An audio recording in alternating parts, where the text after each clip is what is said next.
कौन कहता है कामयाबी किस्मत तय करती है, इरादों में दम हो तो मंजिलें भी झुका करती है। जय हिंद दोस्तों, जय हिंद बच्चों। आज के इस वीडियो सेशन में हम बोर्ड परीक्षा 2022 के लिए अपने इस अंतिम समय में भूगोल के इम्पोर्टेंट MCQ क्वेश्चन हैं उनका दोहरान कर रहे हैं। और आज हम इस सेशन में आपके दो चैप्टर जनसंख्या संगठन और प्राथमिक क्रियाएं, ये दो जो चैप्टर हैं इनके इम्पोर्टेंट क्वेश्चनों को दोहरान कर लेते हैं। चलिए शुरू कर लेते हैं। आप भी रेडी हो जाएं और साथ में अपना अभ्यास कार्य है वो भी स्टार्ट कर दीजिए। चलिए स्टार्ट।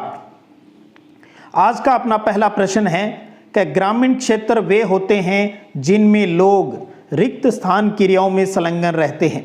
ग्रामीण क्षेत्र वे होते हैं जिनमें लोग किन क्रियाओं में, प्राथमिक, द्वितीय, तृतीय, चतुर्थ। ध्यान रखिए, ग्रामीण क्षेत्रों के जो लोग हैं वो किन क्रियाओं में जुड़े रहते हैं, सबको अच्छे से याद है, और वो है प्राइमरी ऑक्यूपेशन यानी प्राथमिक गतिविधियां।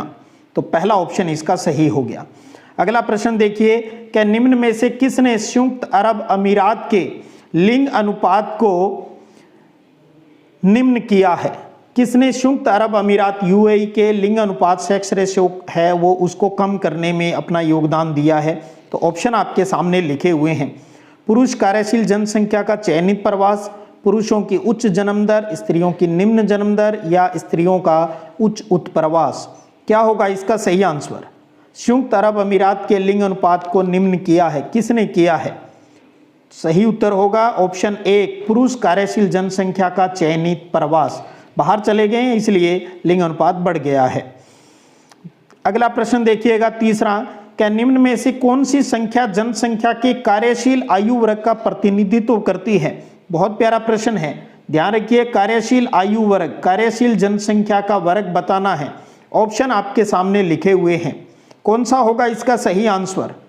आप भी साथ में जवाब दीजिए। बिल्कुल सही, चौथा ऑप्शन 15 से 59, ये कार्यशील जनसंख्या है। अगला प्रश्न देखिएगा कि निम्न में से किस देश का लिंग अनुपात विश्व में सर्वाधिक है? लेटविया, जापान, संयुक्त अरब अमीरात या फ्रांस। चौथा प्रश्न आपके सामने, सही उत्तर क्या होगा? और वो है लेटविया या लातविया। लेटविया सबसे ज्यादा लिंग अनुपात है वो इस देश का है।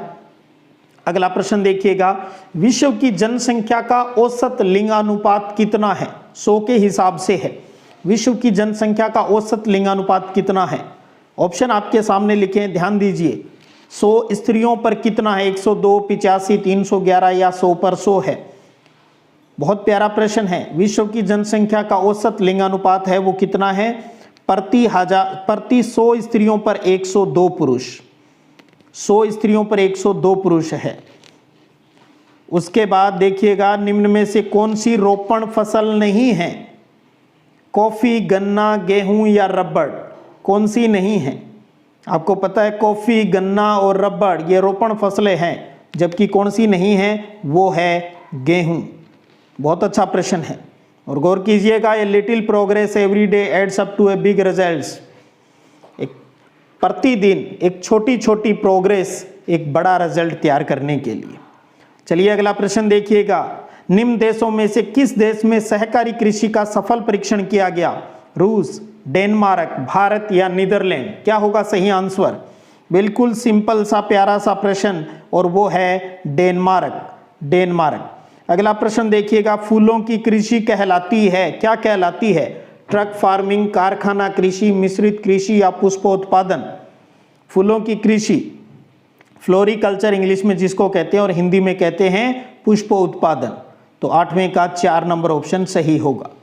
अगला प्रश्न देखिएगा कि निम्न में से कौन सी कृषि के प्रकार का विकास यूरोपीय औपनिवेशिक समूह द्वारा किया गया? कोलखाहोज, अंगूरोत्पादन, मिश्रित कृषि या रोपण कृषि। क्या होगा इस 9वें प्रश्न का सही उत्तर? यूरोपीय औपनिवेशिक समूह द्वारा किस कृषि का विकास किया गया? और वो है रोपण कृषि। ऊपर हमने रोपण कृषि के एग्जाम्पल हैं वो पढ़ लिए हैं, कौन होते हैं रोपण कृषि में।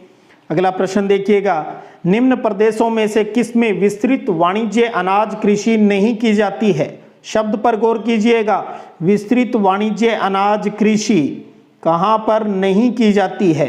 वो एरिया इन चारों ऑप्शनों में आपको बताना है कौन सा होगा। अमेरिका और कनाडा का प्रेरी क्षेत्र यहाँ पर होती है, अर्जेंटीना का पंपास क्षेत्र यहाँ पर भी होती है, यूरोपीय स्टेपीज क्षेत्र यहाँ पर भी होती है। ना कहाँ नहीं होती वो कौन सा है, अमेजन बेसिन है।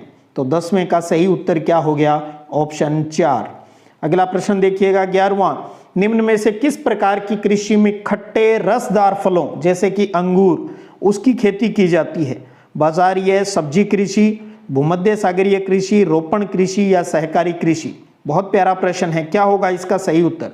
खट्टे रसदार फलों की खेती क्या कहलाती है, और वो है भूमध्य सागरीय कृषि।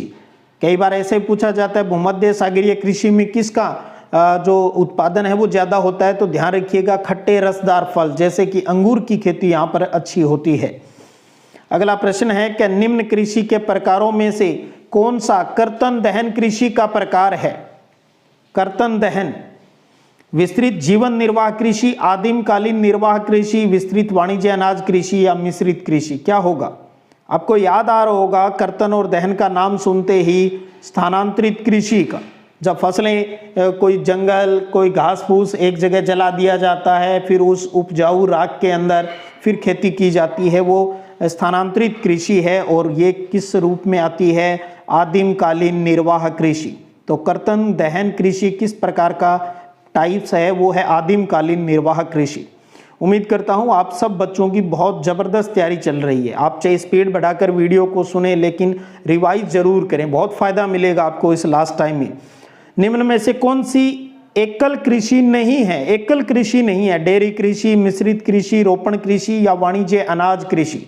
क्या होगा इसका सही आंसर। ऑप्शनों के अंदर ही उत्तर छुपा है, प्रश्न में ही उत्तर छुपा है। एकल कृषि नहीं है तो वो कौन सी है, मिश्रित कृषि है, वो एकल कृषि का टाइप है, वो नहीं है। अगला प्रश्न देखिएगा 14वां, स्थानांतरित कृषि के क्षेत्र और नाम का सही सुमेलित विकल्प है। इनमें से कौन सा सही तरीके से सुमेलित है वो बताना है स्थानांतरित कृषि को लेकर। मध्य अमेरिका और मेक्सिको के अंदर स्थानांतरित कृषि को मिल्पा कहते हैं, ये तो सही बात है। मलेशिया और इंडोनेशिया में लादांग कहा जाता है, ये भी सही है। भारत के उत्तरी पूर्वी राज्य में इसे झूमिंग कहा जाता है, तो उत्तर कौन सा होगा, ऑप्शन 4, यानी सभी कथन सही है। अब आपको कहना चाहूँ आप इन तीनों को अच्छे से याद रखिएगा। स्थानांतरित कृषि है वो झूमिंग कहाँ कहलाती है, लादांग कहाँ कहलाती है, मिल्पा कहाँ कहलाती है। तो इस प्रकार के छोटे वाले प्रश्नों में पूछे जा सकते हैं।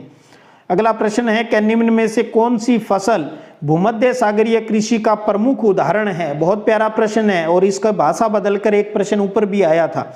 तो भूमध्य सागरीय कृषि का प्रमुख उदाहरण गेहूं है, चावल है, अंगूर है या मक्का है। क्या होगा सही आंसर, ऊपर कर चुके हैं और वो है अंगूर। खट्टे रसदार फलों की खेती है वो इस क्षेत्र के अंदर होती है जिसे भूमध्य सागरीय कृषि भी कहते हैं। तो भूमध्य सागरीय कृषि का उदाहरण क्या है, अंगूर है। बहुत प्यारे प्रश्न है। ये सारी पीडीएफ आपको अपने टेलीग्राम चैनल सिद्धिविनायक संग्रिया है उसके ऊपर उपलब्ध है। आप सबने पूर्व में भी इनका रिवीजन कर लिया होगा, लेकिन मैं चाहता हूँ अब एग्जाम बहुत पास है, आपने पढ़ा किया, लेकिन अब जब आप सुनते हो दोबारा पढ़कर तब भी उसका बहुत फायदा मिलता है। अपना मिशन है अब की बार 90 पार, जीतना अपनी फितरत है, क्योंकि जब तक तोड़ेंगे नहीं तब तक छोड़ेंगे नहीं।